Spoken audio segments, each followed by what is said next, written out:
নমস্কার, আমার চ্যানেলে আপনাদের সকলের সুস্বাগতম। আমি আমার চ্যানেলটিকে আবার নতুন আঙ্গিকে শুরু করতে চলেছি। তাই ভিডিওটিকে স্কিপ না করে অবশ্যই সম্পূর্ণ দেখার চেষ্টা করুন।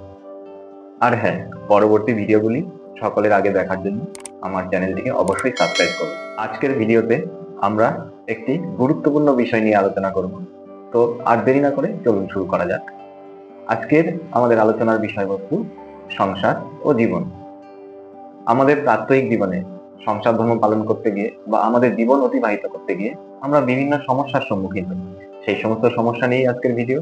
আর সেই সমস্যা থেকে আমাদের মনে যে হতাশার সৃষ্টি হয়, সেই হতাশা দূরীকরণের কিছু উপায় নিয়ে আমরা আজকে আলোচনা করব। আমাদের আলোচনার প্রথম পয়েন্টটি হলো অকৃতজ্ঞতাই জীবনের শ্রেষ্ঠ প্রাপ্তি। এই কথাটি সবসময় মনে রাখুন। অকৃতজ্ঞতার মাধ্যমেই আপনি আপনার প্রকৃত বন্ধুকে চিনতে পারবেন, প্রকৃত আপনজনকে চিনতে পারবেন।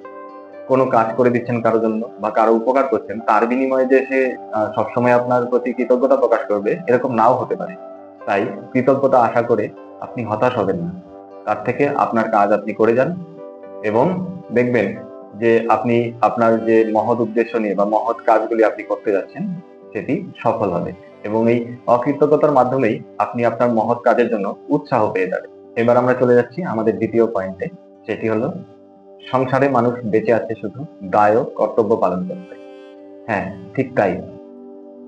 এই জগৎ সংসারে কেউই প্রকৃত অর্থে সুখী নয়। আমরা যাকে দূর থেকে দেখে ভাবছি সুখী, সেও হয়তো সুখী নয়। তো আপনি আপনার পরিবার সম্পর্কে জানুন, আপনার পরিবারের আপনার আপনজনদের প্রতি দায়িত্ব কর্তব্য এসব পালন করুন। আপনি আপনার পরিবারকে নিয়ে কেন হতাশ হবেন? সকলেই এইরকম পরিস্থিতির শিকার। এবার আমরা যে পয়েন্টটি নিয়ে আলোচনা করব সেটি হচ্ছে সমাজের সর্বত্রই নিজেকে গুছিয়ে নেওয়ার ধারণা। ঠিক তাই, আজ এই সমাজে যে যেরকম পাচ্ছে ইঁদুর দৌড়ে দৌড়চ্ছে আর নিজেকে গুছিয়ে নেওয়ার চেষ্টা করছে। এখানে কেউ কারো কথা ভাবছে না। স্নেহ, মায়া, মমতা, ভালোবাসা আস্তে আস্তে বিলীয়মান। তাই আপনিও ঠিক ওই রকম ভাবেই আপনাকে গুছিয়ে নিন, যাতে করে ভবিষ্যতে আপনাকে কোনো সমস্যার সম্মুখীন না হতে হয়। এবার আমি চলে যাচ্ছি আমার আলোচনার চতুর্থ পয়েন্টে, সেটি হলো সংসারে এমন কোনো ব্যক্তি নেই যিনি আর্থিক সমস্যায় ভোগেন। ধনী, দরিদ্র, মধ্যবিত্ত, নিম্ন মধ্যবিত্ত সকলেই কোনো না কোনো সময় আর্থিক সমস্যায় পড়েছেন এবং হতাশায় ভুগেছেন। তাই আপনি সাধারণ মানুষ হয়ে কেন হতাশাগ্রস্ত হন? আপনার কাজ করে যান, আপনি এগিয়ে চলুন।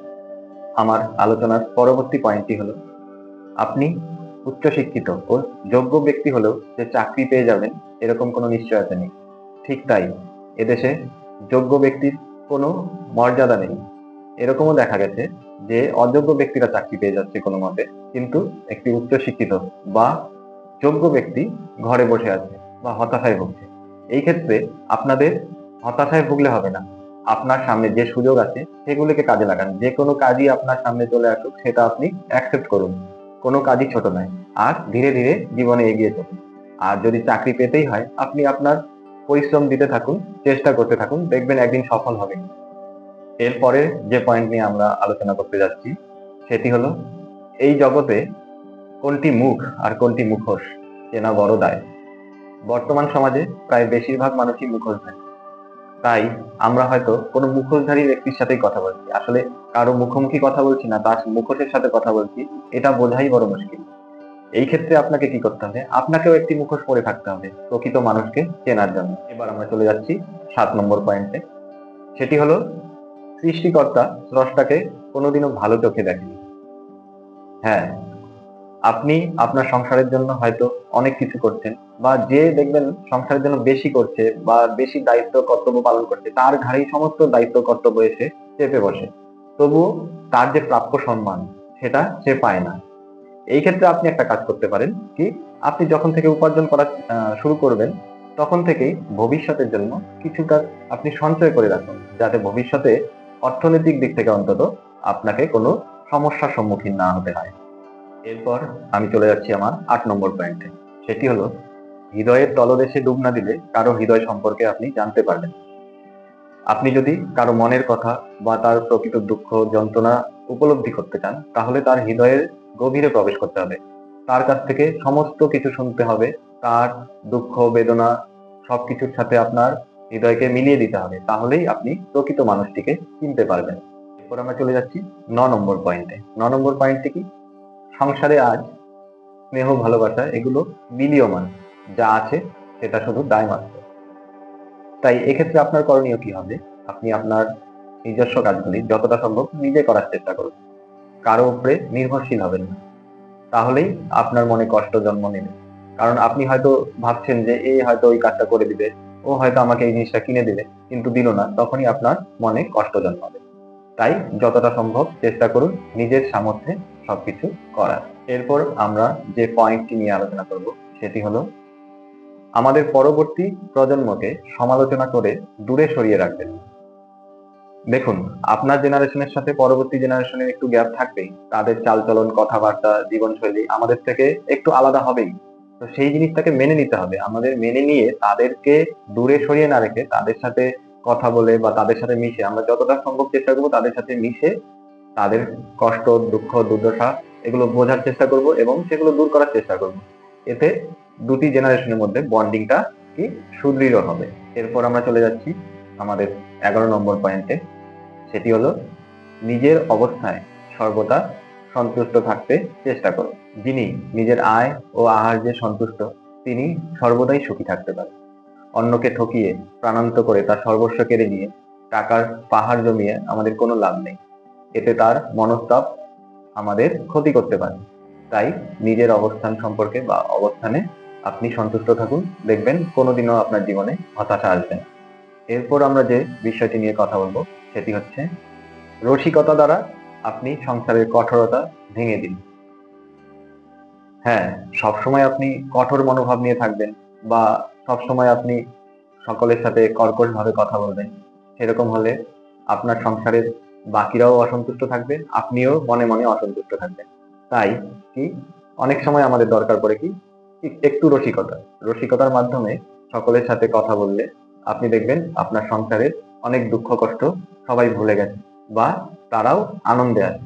তাই চেষ্টা করুন রসিকতার মাধ্যমে সকলকে একত্রিত করে রাখা। এবার আমরা চলে যাচ্ছি আমাদের 13 নম্বর পয়েন্টে। সেটি হলো, বার্ধক্যের জন্য আপনি কিছু সঞ্চয় করে রাখুন। শেষ জীবনে অনেক সময়ই আমরা কি অর্থনৈতিক সমস্যায় ভুগি। তো সেই ক্ষেত্রে আমি শুরুতেই বলেছিলাম যে আপনি যখন থেকে উপার্জন করার চেষ্টা করবেন বা শুরু করবেন তখন থেকেই বার্ধক্যের জন্য কিছুটা করে সঞ্চয় করে রাখুন। শেষ জীবনে এটাই আপনার কাজে দেবে। বর্তমান সমাজে আমরা দেখি যে আপনার কাছে টাকা না থাকলে কেউ আপনাকে পাত্তা দেবে না, বিশেষ করে বৃদ্ধ বয়সে।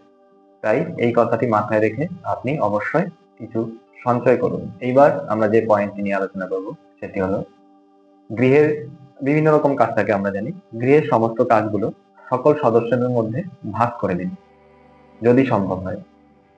আপনার সংসারে কেউ একজন খেটে মরছে, সারা দিন রাত কাজ করছে, আর কেউ একজন ঘুরে বেড়াচ্ছে বা শুয়ে বসে কাটিয়ে দিচ্ছে, এটা যেন না হয়।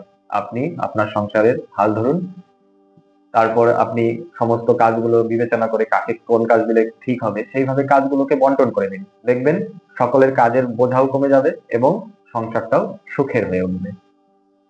এবার আমি চলে যাচ্ছি আমাদের শেষ পয়েন্ট বা 15 নম্বর পয়েন্ট, যেটি সম্পর্কে আমি আলোচনা করব। সেটি হলো, এই বিশৃঙ্খল সমাজকে আপনি চেষ্টা করলেও একা পরিবর্তন করতে পারবেন না। সমাজ তার নিজের গতিতে চলবেই, আপনি চাইলেই তাকে সরল সাদাসিধে ভাবে চালাতে পারবেন না। এর ফলে আরো মনে কষ্ট জন্মাবে। তাই সমাজকে সমাজের মতো চলতে দিন, আপনিও সমাজের সাথে তাল মিলিয়ে চলুন, তাহলেই আপনি সুখী থাকতে পারবেন। এই কথাটা সবসময় মনে রাখার চেষ্টা করবেন। What can not be cured must be endured. অর্থাৎ যেটাকে আপনি কিওর করতে পারছেন না সেটাকে আপনাকে সহ্য করে নিতে হবে। সকলকে ধন্যবাদ জানিয়ে আজকের ভিডিওটি এখানেই শেষ করছি। আর হ্যাঁ, ভিডিওটি কেমন হয়েছে অবশ্যই কমেন্ট বক্সে জানাবেন।